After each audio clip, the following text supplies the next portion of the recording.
Selamat datang di channel Pemuja Malam. Jangan lupa like, share, and subscribe ya. Terima kasih. Episode 24 pasti akan lebih membencinya. Galvin memberikan banyak tanda di tubuh Hana, agar bisa menjaga Hana secara tidak langsung. Sehingga tidak memungkinkan Hana membiarkan Samuel menjamah tubuhnya. Hanya dia yang boleh menjamah tubuh Hana. Desahan demi desahan dan raungan kenikmatan memenuhi kamar itu. Nuansa serba biru menjadi saksi bisu percintaan mereka. Sampai kedua tubuh itu kini telah tertidur lelap dan saling mendekap. Paginya, Galvin telah bangun lebih dulu. Dia tidak ingin ketahuan Morgan kalau dia tidur satu kamar dengan Hana. Makanya dia sudah mandi pagi-pagi sekali dan sudah berpakaian lengkap. Galvin duduk di pinggiran kasur, dia menatap Hana yang masih tidur terlelap. Lagi-lagi dia telah membuat Hana kelelahan. Galvin tersenyum membelai rambut Hana. Wanita itu sama sekali tidak mengenakan pakaian, hanya ditutupi selimut saja. Perlahan Galvin menundukkan kepalanya untuk mencium kening Hana. Namun suara getaran ponsel Hana telah merusak suasana. Galvin tidak sengaja melihat ada nama pahlawanku di layar ponsel Hana. Rupanya ada notifikasi pesan dari Samuel yang terpampang di layar ponsel walaupun dikunci. Pagi sayang, aku ingin kamu secepatnya menemukan file penting TVC Media. Kita bukan hanya menghancurkan orangnya, tapi perusahaannya juga. Betapa terkejutnya Galvin membaca pesan dari orang itu. Sudah dipastikan itu adalah pesan dari Samuel. Sekarang dia tahu apa motif Samuel mengirim Hana padanya. Samuel ingin menghancurkan hidup Galvin dan juga perusahaannya lewat Hana. Betapa kecewanya hati Galvin saat ini. Dia memang tahu diam-diam Hana menggeledah lemarinya. Saat Morgan bilang bahwa Hana menunjukkan foto dia, Samuel dan Mita. Rupanya Hana sedang mencari file penting perusahaannya, makanya menggeledah lemari Galvin. Hana membuatkan sarapan pagi untuk Galvin dan Morgan. Apalagi hari ini mereka harus pergi keluar kota. Tepatnya ke Green Forest untuk melakukan syuting iklan. Hana merasa ada sesuatu yang beda di diri Galvin. Pria itu dari tadi terlihat diam, tak banyak bicara. Walaupun dia tahu dulu Galvin bersikap seperti itu padanya. Tapi bukankah akhir-akhir ini Galvin menjadi lebih banyak bicara padanya? Bahkan mereka telah beberapa kali bercinta, seperti semalam. Sampai Hana tidak fokus saat Morgan terus mengajak Hana bicara. Maaf semalam pasti aku merepotkan kamu. Ucap Morgan pada Hana. Oh sama sekali tidak kok. Jawab Hana, sesekali dia memandangi Galvin yang diam terus dari tadi. Pasti senang sekali ya bro punya ART seperti Hana, bisa tiap hari cuci mata. Morgan mengajak Galvin bicara. Kamu bisa membawanya kalau kamu mau. Ucap Galvin dengan data ketus.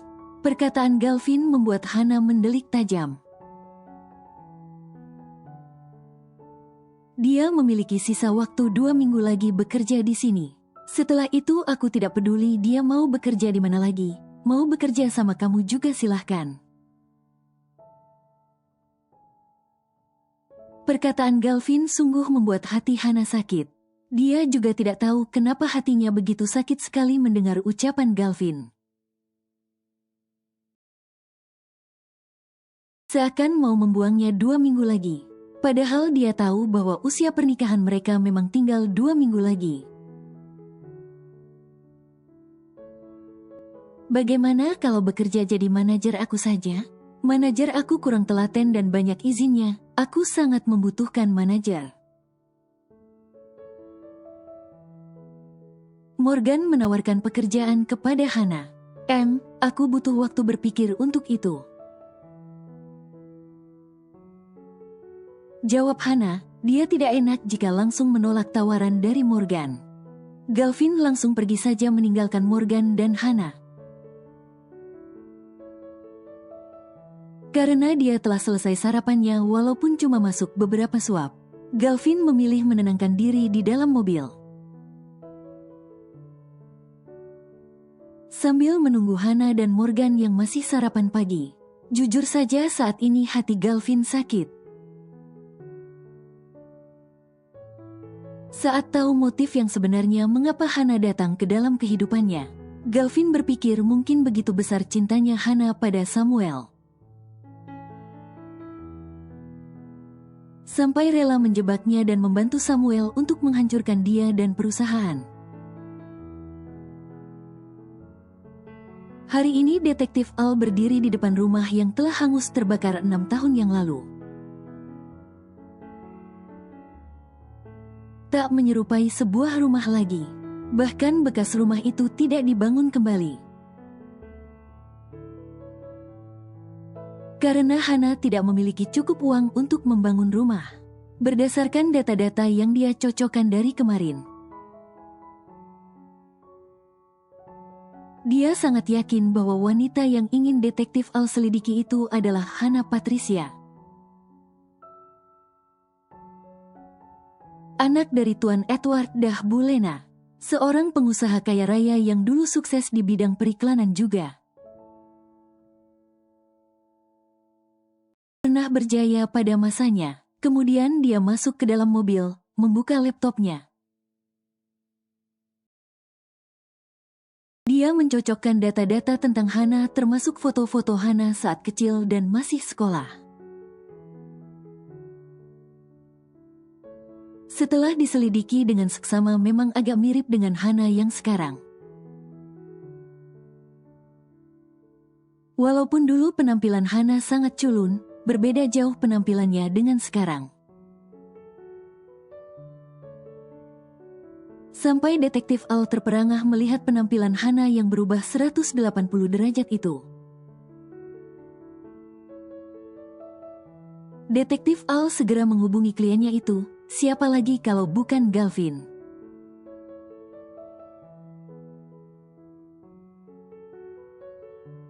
Hari ini Pinkan sedang mencari kontrakan di tempat yang agak sepi, jauh dari keramaian agar Samuel tidak mudah menemukannya.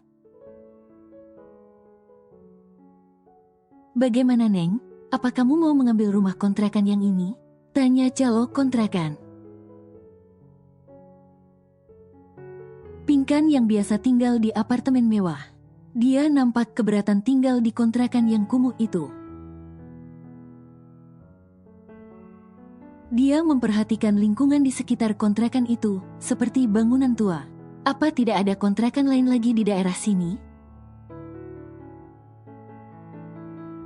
Tanya Pinkan kepada calo kontrakan itu. Tidak ada lagi, Neng. Di sini juga hanya tersisa 1 unit lagi. Kalau Neng gak mau ambil, masih banyak yang ngantri kok. Ya sudah, aku ambil. Saat ini Pinkan terpaksa tidak ingin menunjukkan wajahnya. Dia harus memakai masker menutupi wajahnya. Takut Samuel menyewa orang untuk memata-matainya. Dia harus memikirkan cara bagaimana agar dia bisa bertemu Hana dengan aman. Karena saat ini hatinya sangat tidak tenang dan ketakutan. Dia takut Samuel menemukannya. Makanya dia tidak pernah mengaktifkan ponselnya.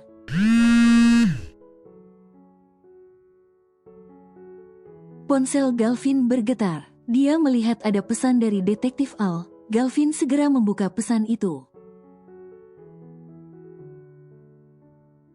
Aku sudah menemukan data tentang Hana Patricia. Galvin tersenyum puas. Akhirnya dia bisa mendapatkan data tentang Hana. Karena selama menjadi istrinya, Hana itu sangat misterius sekali. Galvin segera mengetikkan jemarinya untuk membalas pesan dari detektif Al. Good job, kirim saja datanya padaku. Hari ini aku mau ke Green Forest, jadi tidak bisa bertemu langsung dengan Anda.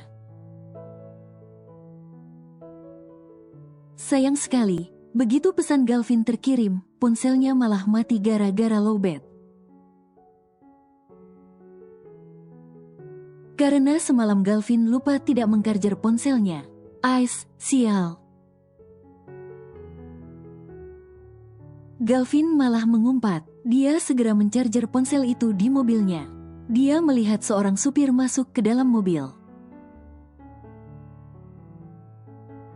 Mau berangkat sekarang, Tuan? Galvin memang lebih suka menyetir mobil sendiri. Tapi jika perjalanan jauh, dia lebih memilih menggunakan jasa supirnya. Galvin berpindah posisi duduk di kursi kedua. Sementara ponselnya dia biarkan cas baterainya penuh dulu. Galvin terdiam sebentar. Dia melihat Hana yang baru keluar dari rumah bersama Morgan. Kita berangkat duluan saja. Galvin menyuruh supirnya untuk segera menjalankan mobilnya. Tapi bagaimana dengan Nona Hana? Sang supir malah menanyakan istri majikannya itu. Gak usah banyak tanya, cepat jalan. Galvin mengatakannya dengan sedikit meninggikan volume suaranya. Galvin sudah tidak peduli lagi siapa yang menang atau kalah. Yang pasti saat ini dia sangat kecewa kepada istri sirinya itu. Dia akan bersikap seperti dulu, tak peduli apapun soal Hana. Sang supir pun menganggukkan kepala. Baik Tuan, dia begitu patuh kepada majikannya. Hana melihat mobil Galvin melaju melewati dirinya dan Morgan. Hana menatap mobil itu dengan tatapan sendu. Dia tidak mengerti mengapa Galvin seperti membenci dirinya. Benci, bukankah memang itu akan terjadi jika suatu saat rencananya sukses dan menghancurkan Galvin? Galvin pasti akan lebih membencinya. Mengapa dia harus mempermasalahkan itu semua? Kenapa tuh anak dari tadi jutek mulu? Gerutu Morgan. Beruntung semalam supir Galvin membawa mobil Morgan. Jadi mereka bisa berangkat memakai mobil Morgan. Walaupun sebenarnya di sana ada berjajar beberapa mobil sport milik Galvin. Berangkat bareng aku aja. Morgan menawarkan tumpangan pada Hana. Gak enak kalau nanti ada yang pada lihat, dikira kita ada apa-apa. Apalagi kamu seorang aktor. Hana tidak ingin berduaan dengan Morgan di dalam mobil. Gak apa-apa, kita berangkat gak berdua kok. Ada manajer aku juga akan ikut. Hana terpaksa mengiyakan saja. Setelah tahu mereka berangkat ke Green Forest tidak hanya berduaan dengan Morgan. Hana masuk ke dalam mobil di kursi kedua. Aku duduk di sini saja. Morgan terkekeh geli. Dia malah seakan seperti supir Hana. Apa kamu punya pacar? Tanya Morgan sambil menoleh ke belakang. Kenapa tanya itu? Hana malah balik tanya. Kamu seakan menjaga jarak dengan aku. Seperti ada hati yang ingin kamu jaga. Apa dia Galvin? Wajah Hana memerah. Tidak boleh ada satu orang pun yang tahu hubungan dia dengan Galvin. Karena Galvin ingin merahasiakan pernikahan siri mereka tanpa meninggalkan bekas. Jika mereka bercerai nanti, Hana pura-pura terkekeh. Kamu ini bicara apa? Mana mungkin seorang Pak Galvin memiliki hubungan khusus dengan aku?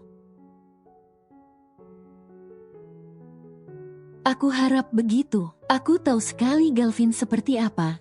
Dia seorang playboy elit yang sangat pemilih.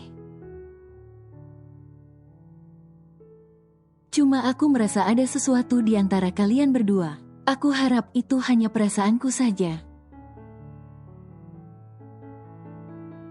Hana hanya diam. Dia memeriksa ponselnya. Rupanya ada pesan dari Samuel yang belum dia baca. Pagi sayang, aku ingin kamu secepatnya menemukan file penting TVC Media. Kita bukan hanya menghancurkan orangnya, tapi perusahaannya juga. Hana menghela nafas membaca pesan itu. Dulu dia begitu senang jika mendapatkan pesan dari Samuel. Tiap pagi Samuel selalu mengirim pesan padanya. Namun saat ini entah mengapa dia seperti kebingungan harus membalas apa. Sampai akhirnya dia memilih untuk tidak membalas pesan itu. Kamera, rolling, action. Sang sutradara telah memberikan instruksi. Semua kamera telah tertuju kepada satu sosok pria yang sedang mengayuh sepeda di tempat khusus bersepeda yang ada di Green Forest. Siapa lagi kalau bukan Morgan? Morgan telah memakai pakaian khusus pesepeda dan memakai helm juga. Sementara Galvin sangat serius memperhatikan bagaimana proses syuting itu dimulai. Sampai dia beberapa kali meminta syuting itu diulang dari awal kembali kepada sang sutradara. Karena baginya iklan itu harus terlihat sangat menarik. Semenarik mungkin, agar bisa menggait banyak konsumen. Green Forest adalah sebuah hutan pariwisata yang sangat terkenal. Bahkan banyak wisatawan asing liburan ke sana. Hutan yang dikemas khusus menjadi tempat yang sangat indah. Dan sering dijadikan tempat untuk syuting juga. Bahkan ada salah satu keunikan di sana yaitu memiliki bubble hotel. Sebuah kamar hotel yang terbuat dari kaca dan berbentuk bulat. Morgan mencoba melakukan gaya bunny hop. Dia melompat sambil memutar setang sepeda ke depan. Dengan tidak membiarkan kedua kakinya lepas dari pedal, Morgan mempertahankan kedua kaki di pedal dan melompat. Bagian belakang sepeda ikut terangkat. Dia melompati bebatuan yang sudah disiapkan, sehingga aksi bunny hopnya terlihat sangat indah. Lalu Morgan mengerem sepedanya. Dia memfokuskan pandangannya tepat di depan kamera yang ada di depannya. Lalu tersenyum dan mengedipkan mata. You can be sad while riding a speed bike. Speedbike adalah nama perusahaan yang bekerja sama dengan Galvin. Oke, cut. Sutradara Anton menyudahi proses syuting hari ini. Manajer Morgan segera memayungi Morgan agar tidak kepanasan. Dia mengelap keringat yang bercucuran di wajah Morgan. Bagaimana? Tanya sutradara Anton kepada Galvin. Galvin memutar video, dia ingin melihat lebih jelas. Bagaimana dari awal sampai akhir Morgan berakting dengan sepeda gunung speedbike itu? kemudian menganggukkan kepala. Dia rasa Morgan telah berakting dengan sangat baik. Sudah cukup. Akhirnya semua bernafas lega, karena syuting seperti itu memakan waktu yang lumayan cukup lama. Sementara Hana tidak fokus memperhatikan proses syutingnya. Dia merasa tidak enak hati karena dari pagi Galvin mengacuhkan dirinya. Padahal semalam pria itu telah menghabiskan malam panas dengannya. Lalu pemilik Green Forest datang menyapa Galvin dengan ramah. "Apa Anda menyukai tempat ini, Tuan Galvin?" sapa Nona Eliana. "Tentu saja, Green Forest memang sangat indah, Nona El." Galvin memuji keindahan Green Forest. Suami Nona Eliana, yaitu Erlan, dia memperlihatkan sebuah peta pada mereka yang ada di sana. "Kebetulan kami baru membuat program baru, ini namanya The Amazing Race. Di sini kalian harus bisa menjelajah sampai ke puncak. Selama di perjalanan harus bisa mengumpulkan 10 bendera. Jika ada yang bisa mengumpulkan semua bendera itu atau terbanyak, kami akan memberikan hadiah." Satu regu beranggotakan 2 orang. Apalagi kalau kalian berpasangan. Kalian bisa nginap gratis selama 1 minggu di Bubble Hotel dan paket liburan gratis juga di sini. Wah, semua kru nampak tertarik mendengarnya.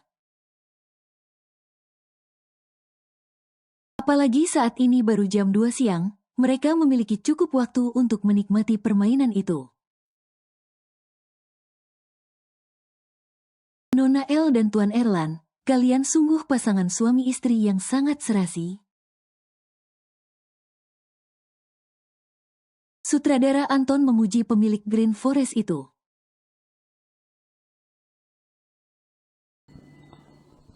Bersambung.